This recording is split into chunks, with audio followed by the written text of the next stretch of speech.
नमस्कार दोस्तों, स्वागत है आप सभी का आपके अपने चैनल ऑनलाइन एंड ऑफलाइन ज्ञान में। दोस्तों, लगभग 3 दिन पहले तारापुर की आंसर की अपडेट मैंने आप लोगों को दे दी थी। उस वीडियो में मैंने आप लोगों को एक बात बोली थी, याद होगा, कि क्वेश्चन पेपर ना देने का कितना बड़ा नेगेटिव इंपैक्ट पड़ सकता है, और आज आप लोगों को वो पता चल जाएगा। इन्होंने अपना ऑब्जेक्शन बॉक्स जो है 13 तारीख तक आप लोगों के लिए चालू कर दिया है। जिसकी जो समस्या है आप लोग वहां पर मेंशन कर सकते हैं, लेकिन इतना पैथेटिक ऑब्जेक्शन बॉक्स मैंने कभी नहीं देखा। बच्चे के सामने क्वेश्चन नहीं है, बच्चे के सामने जो है ऑप्शंस नहीं है, कैसे वो सही तरीके से ऑब्जेक्शन कर पाएगा। जब मैंने आंसर की वीडियो आप लोगों के लिए बनाई थी, मैंने आप लोगों को बोला था कि क्वेश्चन पेपर देना मस्ट है। रीजन उसके पीछे, अब आप ऑब्जेक्शन कैसे करेंगे मुझे बताइए।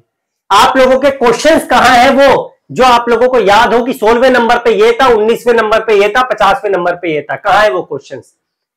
तो इतना बड़ा नेगेटिव इंपैक्ट पड़ता है जब डिपार्टमेंट क्वेश्चन पेपर नहीं देता है। जितने भी आईटी के आप लोगों के एग्जाम्स होते हैं नौकरी से रिलेटेड, उसमें से सबसे बड़ा जो डिपार्टमेंट मुझे सबसे बेहतरीन लगता है वो है इसरो। बच्चों के सामने प्रॉपर तरीके से ट्रांसपेरेंसी रखता है ताकि बच्चा उनपे गलत ऑब्जेक्शन ना लगा सके। अब एनपीसीएल ने आप लोगों को साफ साफ बोल दिया कि ये क्वेश्चन पेपर तो प्रोवाइड नहीं करेंगे। कुछ बच्चों को लग रहा है कि सर जी कार्बन कॉपी दे दी, खुश हो गए हम, तो कार्बन कॉपी से चीजें मैच कर लेंगे। दोस्तों, कार्बन कॉपी से इतना बड़ा इंपैक्ट नहीं पड़ता है। समझो मेरी बातों को, जो मैं बोलता हूं ना उसका पॉजिटिव वे में चीजों को समझा करो। मेरा क्वेश्चन पेपर की आवाज लगवाने का मतलब यही था कि बच्चों को पूरी ट्रांसपेरेंसी मिल जाए। अब आप ऑब्जेक्शन लगाइए, देखते हैं कैसे आप लोग लगाएंगे। परसों नरसों जो वीडियो बनाई थी, बोल रहे थे ना आप लोग कि सर जी हम तो कार्बन कॉपी लेके खुश है, कार्बन कॉपी से सारी चीजें मैच कर लेंगे। अब जिस बच्चे के क्वेश्चंस गलत थे, उनको लग रहा है कि डिपार्टमेंट में जो है चीजें क्वेश्चंस में जो है सही तरीके से नहीं दी थी, आप कीजिए ऑब्जेक्शन। देखते हैं कैसे करना है, आपको बता देता हूं। लॉगिन कैसे करना है ये आपको सबको पता है। एक बच्चा है हर्ष नाम का, उस बच्चे ने मेरे साथ डिटेल शेयर करी है, थैंक यू बोलूंगा उसको ट्रस्ट करके। तो ये जो आप लॉगिन कर लेंगे, लॉगिन करने के बाद आप लोगों को जाना है, ये एप्लीकेशन देख रहे हैं आप लोग, इस पे जाना है आप लोगों को, ये वाला एप्लीकेशन। जैसे आप इस एप्लीकेशन पे क्लिक करेंगे, आप लोगों के सामने यहाँ पर 4 चीजें ओपन होगी, जिसमें से एप्लीकेशन स्टेटस पे आपको क्लिक करना है। सबसे पहले डिटेल्स आपको पढ़ लेने, तभी तो ऑब्जेक्शन लगा पाओगे। तो ये डिटेल्स आप लोगों के सामने, इसे मैं आप लोगों को समझा देता हूं सो दैट चीजें आप लोगों को सही से समझ आ जाए और कोई दिक्कत ना हो आप लोगों को चीजें समझने में। तो सबसे पहले N objection tracker of answer की फॉर एसटी टीएम कैट, मतलब जो ट्रेड के थे, वेल्डर का बच्चा है तो आपकी भी ट्रेड का आ गया होगा, ठीक है। लॉगिन करके आप ऑब्जेक्शन फाइल कर सकते हैं। Objection if any may be submitted through your login और ऑन बिफोर, ये कुछ डेट से 13 तारीख से पहले आप लोग जो इसे कर देना। आई थिंक 4 बजे का टाइम दे रखा है इवनिंग का। अब आप लोगों को ऑब्जेक्शन करते टाइम किन किन चीजों की जरूरत पड़ेगी, यह है एप्लीकेशन नंबर, कैसे ऑब्जेक्शन करना अभी बता दूंगा। Post and discipline, question number आपको डालना है। चलो क्वेश्चन नंबर बच्चा डाल देगा, चलो ठीक है, लेकिन 13वें नंबर पे बच्चे के माइंड में कहां है वो क्वेश्चन, याद है आपको? उस क्वेश्चन का ऑप्शन याद है? उस क्वेश्चन का जो है आप लोगों को प्रॉपर क्वेश्चन याद है? इसीलिए बोल रहा था ऑब्जेक्शन जब आएगा ना आप लोगों के सामने तो बहुत बड़ी दिक्कत हो जाएगी। इसी वजह से क्वेश्चन पेपर के लिए चिल्ला रहा था कि डिपार्टमेंट एक बार दे दे। Objection in brief, question number डालने के बाद ऑब्जेक्शन आपको ब्रीफ में डालना है। उसके बाद for submitting any objection go to contact us link, contact us link यह भी आपको बता दूंगा, ठीक है। दूसरा सिलेक्ट अदर इन, ये सब मैं अभी आपको मैनुअली बता दूंगा। Please note that the objection without proper information as mentioned above will not be considered.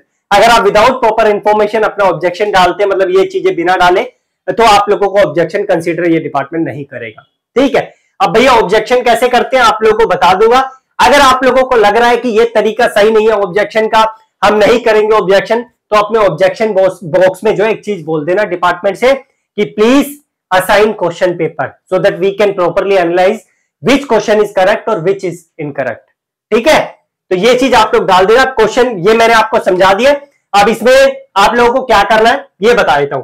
आप लोगों को आना है अपने कॉन्टेक्ट अस पे। कॉन्टेक्ट अस पे आप लोग आओगे, सबसे नीचे की साइड पे आप लोगों को एक अदर का ऑप्शन दिखाई देगा। अदर पे आप लोग क्लिक करेंगे, रिलेटेड टू रिटेड एग्जाम आप लोग डालेंगे। यहां पर अपनी पूरी डिटेल्स मेंशन करेंगे, जो आप लोगों की डिटेल्स है, जो आप लोगों को पीछे दिखाई है, जो मैं दिखा भी देता हूं एक बार फिर से आप लोगों को। ये वाली ये डिटेल्स आपको मेंशन करनी है सारी के सारी, ठीक है। और उसके बाद जो है प्रॉपर तरीके से अपना ब्रीफ क्वेश्चन डाल देना है। तो भैया ये तरीका है डिपार्टमेंट का आप लोगों को ऑब्जेक्शन करवाने का, जो कतई 1% भी जो है रिलीवेंट नहीं है। ये बहुत ही मतलब लॉजिकलेस सिस्टम है जिसे मैं बोलूं, बिल्कुल मेरी नजरों में ऐसा सिस्टम कभी भी डिपार्टमेंट को देना नहीं चाहिए। इससे बढ़िया तो काकरा पार था जिसने आप लोगों को कुछ भी नहीं दिया। बच्चा परेशान तो नहीं होगा कि किस तरीके से ऑब्जेक्शन करे, कौन सा क्वेश्चन क्या था, या तो डिपार्टमेंट ऐसे ही रिजल्ट क्लियर कर देता। बट ऐसी चीजों को देखकर प्रॉपर तरीके से ट्रांसपेरेंसी नहीं आती है। ठीक है, अगर बच्चे के लिए आप लोग प्रॉपर तरीके से क्वेश्चन पेपर जारी कर देते तो बच्चे के मन में खुशी आती, चलो हमारा ये वाला क्वेश्चन है, इस पे ऑब्जेक्शन लगा के देख लेते। भले ही आप लोग बच्चों से पर क्वेश्चन 50 रुपए या 100 रुपए ले लेते, बच्चा हैप्पीली आप लोगों को वो चीजें दे देता। लेकिन जब क्वेश्चन पेपर ही आप लोग नहीं दे रहे हैं तो बच्चे को कैसे याद रहेगा कि किस नंबर पे कौन सा क्वेश्चन था। कार्बन कॉपी से चीजें समझ नहीं आती। अब आंसर की से कितने बच्चा जो है कौन कौन से जो है अपने आंसर टिक करके ठीक कर लेगा। तो आप सोचोगे कि मैंने तो बी लगाया था, मेरी जो कार्बन कॉपी मिली है उसमें बी दिख रहा है लेकिन डिपार्टमेंट ने सी लगा दिया, लेकिन उसका आंसर कहां है, कैसे आप लोग पता करोगे? क्या पता डिपार्टमेंट ने उस ऑप्शन को बी की जगह सी कर दिया और सी की जगह डी कर दिया, कैसे आप लोग उसे कैलकुलेट करोगे? तो बहुत सारी चीजें हैं जो मुझे लगता है कि बच्चों के सामने प्रॉपर तरीके से ट्रांसपेरेंसी के साथ नहीं आई है, जिसकी वजह से बच्चा बहुत परेशान है। मेरी लगभग 20 के आसपास बच्चों से बात हो चुकी है एनपीसीएल का जो तारापुर का एग्जाम देकर आए थे, और 20 में से एक भी बच्चा ऐसा नहीं है जो हैप्पी हो, सेटिस्फाई हो इस तरीके के ऑब्जेक्शन को लेकर। 13 तारीख तक आप लोग ऑब्जेक्शन कीजिए। रिजल्ट में भी आप लोगों का नवंबर में ही 3-4 वीक में आ जाएगा। बाकी देखते हैं कैसे क्या आता है, मैं आप लोगों को इसकी इंफॉर्मेशन जरूर दूंगा।